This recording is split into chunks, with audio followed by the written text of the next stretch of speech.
Hi everyone, it's me Teacher Jay and welcome to our channel. So for today, we are going to discuss similar polygons. So kailan natin masasabi yung dalawang polygons are similar? So define muna natin kung ano ibig sabihin ng similar polygons. Two polygons are said to be similar if they have the same shape but differ in size. Ayan, so again, yung dalawang polygons po natin, masasabi natin na similar siya kapag they have the same shape but differ in size. Pero meron pa ring properties ng similar polygons para masabi natin yung dalawang polygons are similar. First, same number of sides. Siyempre, kapag hindi parehas ang sides, hindi sila similar. Next, corresponding angles are congruent. So, yung corresponding angles nila dapat equal or congruent. Let's have another one. Corresponding sides are proportional. So, kapag meron pong itong tatlong properties na ito, masasabi natin na yung dalawang polygons are similar. Take note, we use the symbol, this one, itong symbol na ito, to represent similar polygons. So again, masasabi natin yung dalawang polygons are similar kapag meron itong tatlong properties na ito. Let's have this illustration. If ABCD is similar to WXYZ, as shown in the right, then we can establish the following relationships. So look at the figures or the polygons. We are going to identify first kung saan po dyan yung mga corresponding angles. Angle A and angle W or angle A corresponds to angle W. So itong angle na ito corresponds to angle W. And at the same time, they are congruent. Next, angle B corresponds to angle X. And they are congruent.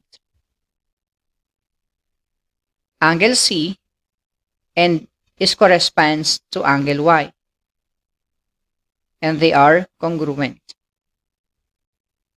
Next, angle D corresponds to angle Z. And they are congruent. Meaning, corresponding angles are congruent. How about the sides of these two polygons? Identify po natin kung saan dyan yung mga corresponding sides. Okay? Side AB corresponds to WX. So this side corresponds to this side. Parang ito yung katapat niya.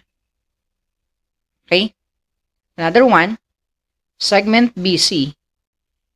This side corresponds to XY. Next, side CD. This side corresponds to this side, which is YZ. Next, segment AD corresponds to segment WZ. So, ayan po yung mga corresponding sides of these two polygons. Ngayon, kukunin natin yung ratio ng bawat corresponding sides of these two polygons. Balik po doon tayo sa AB over WX. AB is 11 and WX is equal to 110. And we need to get the simplest form of this. This is 1 over 10. Okay? Next, dun sa BC naman, over XY.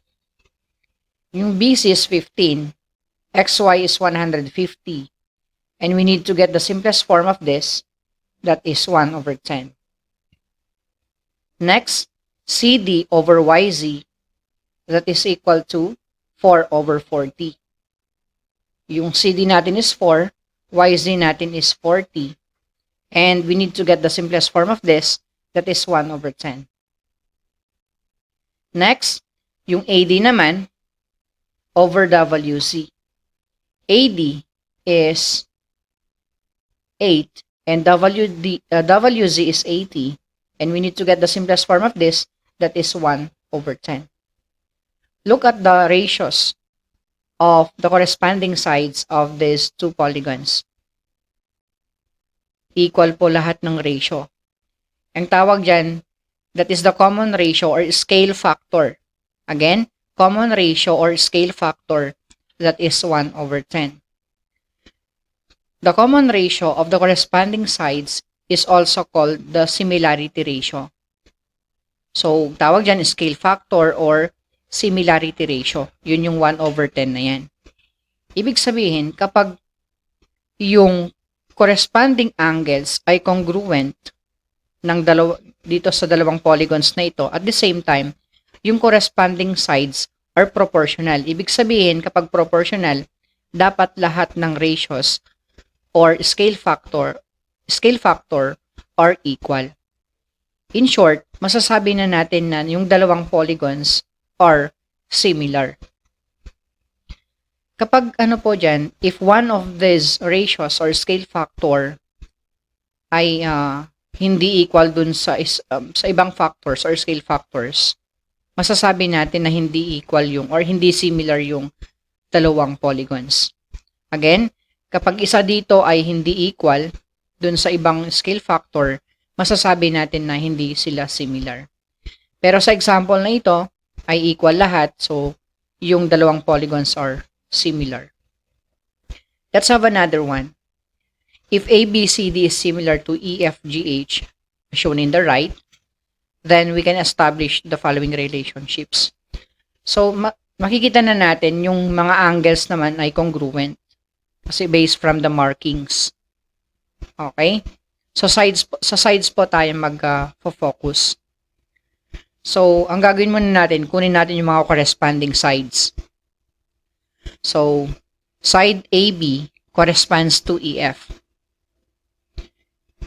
And side BC corresponds to FG.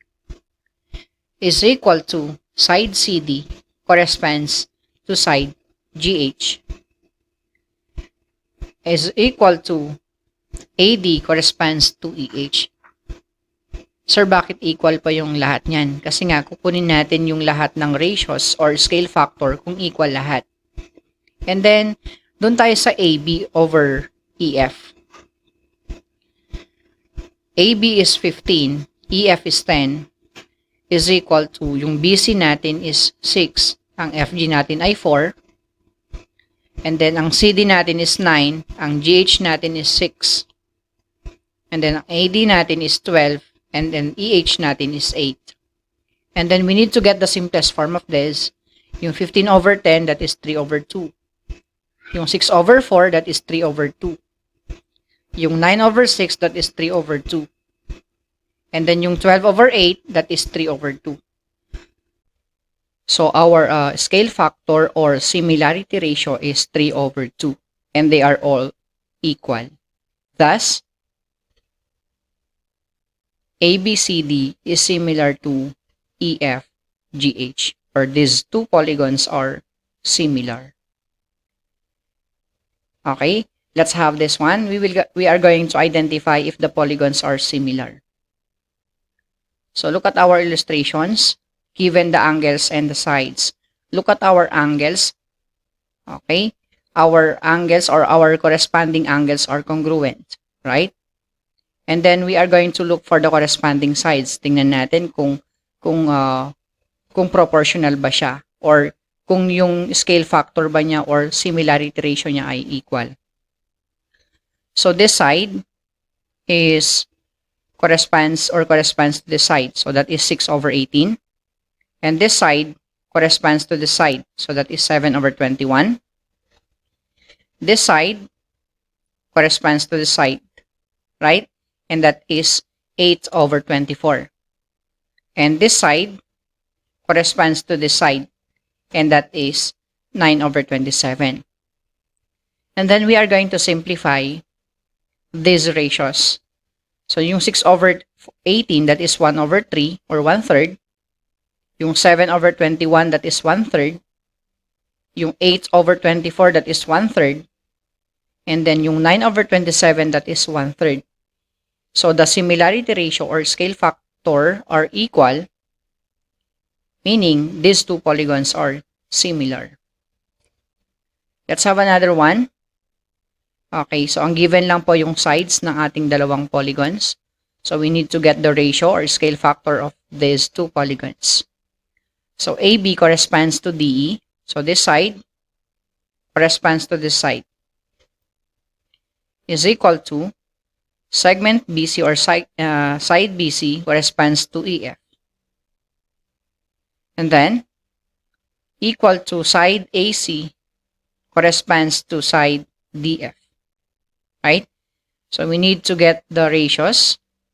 So that is 24 over 10 for AB over DE is equal to BC over EF, which is 48 over 20. And AC is equal to 30 over 15. And then we need to simplify yung 24 over 10, that is 12 over 15, is equal to 48 over 20 is also 12 over 5. And then yung 30 over 15, that is 2 over 1. So look at our scale factor or similarity ratios.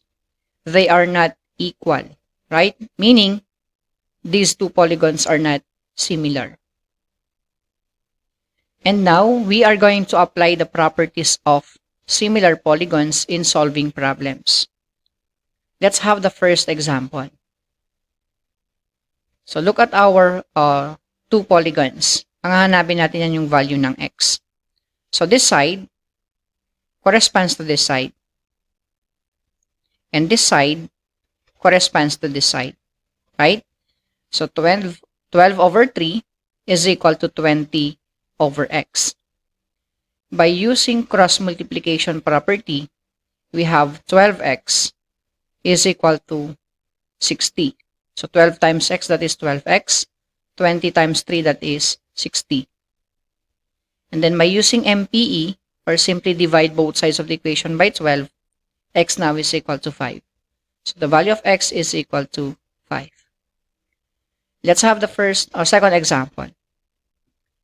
So we need to find the value of x. So ang gagawin lang natin dyan, tingnan natin yung mga corresponding sides. Okay? So ang gagamitin natin dyan, let's say, ito po, yung 10, this side, and this side. And then the other one, of course, yung may ano po, yung hahanapin natin yung value ng x. Sabihin, this side and this side. Okay? And that is 3 over x. Sir, pwede po ba yung 14 at saka 56? Pwede po. Okay? Same with 14 here and then 56 here. Pwede naman po yun. Okay? As long as na hindi po mawawala itong side na ito, yung 3 at saka yung this side and this side kasi nandun yung hahanapin natin yung value ng x. And now, using cross multiplication property, 10 times x, that is 10x, is equal to 3 times 40, that is 120. And then, simply using MPE, or simply divide both sides of the equation by 10, x now is equal to 12. So the value of x is equal to 12. Let's have the third example. Polygon ABCD and polygon DEFG. So ang gagawin natin dyan, look at the corresponding sides. Okay? Tingnan muna natin yung may value ng x, ay yung may variable na x kasi yun yung kukunin natin. So this side, tama, corresponds to this side. Itong polygon na ito. Okay. By the way, kung ano yung inuna yung kinuhang mga corresponding sides, yun din dapat sa susunod na kukuha kayo ulit ng corresponding sides. Halimbawa, ayan, ang inuna ko yung maliit na polygon. AB corresponds to DE. Right? Dito inuna ko ha, AB corresponds to DE. So dapat, yung susunod na ratio or corresponding sides, dapat dito din ang una. Bawal po dito yung mauuna kasi ang inuna natin ng unang ratios or corresponding sides, dito yung inuna natin. So, AB corresponds to DE And then, CD corresponds to FG. Okay? So, AB is 7 over 91 is equal to 11 over X. By using cross multiplication property, we have 7X is equal to 1001. And then divide both sides of the equation by 7 or simply use multiplication property of equality. X now is equal to 143. So the value of X is equal to 143. Let's have the fourth example. Polygon ABC and polygon DEF. So ang hanapin natin dyan, yung value ng X and yung segment DF. Okay? So, ang gagawin muna natin, look at the corresponding sides. So, this side corresponds to this side. Tama? Binaliktad lang po yung polygon. And this sides corresponds to this side. AB corresponds to EF. And AC corresponds to DF. So, ang importante dyan, dapat alam po natin yung mga corresponding sides kahit binaliktad po yung mga polygons. Ano po? And then, I'm going to use AC or side AC corresponds to DF. Kasi nga hanapin natin yung value ng X. Okay? Is equal to, ang ginamit ko naman dito ay segment BC corresponds to segment DE. Okay? And then substituting the values, we have 63 over 6x minus 6 is equal to 35 over 30. And by using cross multiplication property, we have 35 times the quantity 6x minus 6 is equal to 1,890. And then simplify this. This is 210x minus 210 is equal to 1,890.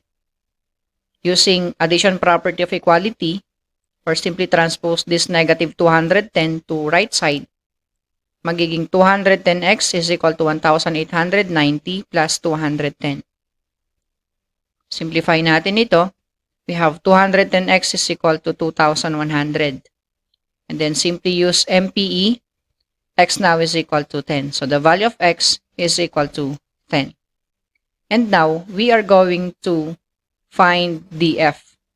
Since DF is 6x minus 6, substitute the value of X, which is 10. And so we have 6 times 10 minus 6. DF now is equal to 54. So segment DF is equal to 54. Let's have the fifth example. So, this polygon, this is letter A, and this polygon, this is letter B. And this side corresponds to this side, right? And this side is 3x plus 11, and this side is 42. How do we find the value of X? Since sabi nyo dito din, scale factor daw, or yung ratio nila, from A is to B, is equal to 5 is to 6. So, ang gagawin natin dyan, yung 3x plus 11 over 42, tapos yung scale factor, which is 5 over 6. Right? Then, using cross multiplication property, we have 6 times the quantity 3x plus 11 is equal to 210. And then, simplify this. This is now 18x plus 66 is equal to 210. And then, applying subtraction property of equality, we have 18x is equal to 210 minus 66. Simplify natin ito. This is 18x is equal to 144. And then using MPE, or simply divide both sides of the equation by 18, x now is equal to 8. So the value of x is equal to 8. So if you have questions or clarifications, just type lang po yung question nyo sa ating comment section. Keep safe and God bless.